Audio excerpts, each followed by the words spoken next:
Everyone, কেমন আছেন সবাই? আমি আজকে কচুরলতি ইলিশ মাছ দিয়ে রান্না করব। কচুরলতি কেটে ধুয়ে নিচ্ছি। দেশি মোরগ টমেটো দিয়ে ভুনা করব। মোরগ কেটে ধুয়ে নিয়েছি। এখানে সব ধরনের মশলা আছে: টমেটো কাটা, পেঁয়াজ কুচি, কাঁচামরিচ কুচি, রসুন কুচি, ধনেপাতা কুচি। লেজ মাথা দিয়েই কচুরলতিটা রান্না করব। এটাই আপনাদের সাথে শেয়ার করলাম।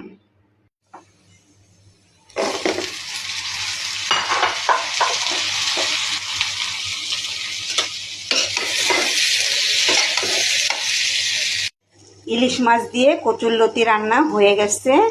কাঁচামরিচ ধনেপাতা উপরে দিয়েছি, লেবুর রস দিয়েছি। তো রান্না শেষ, এখন নামিয়ে নেব।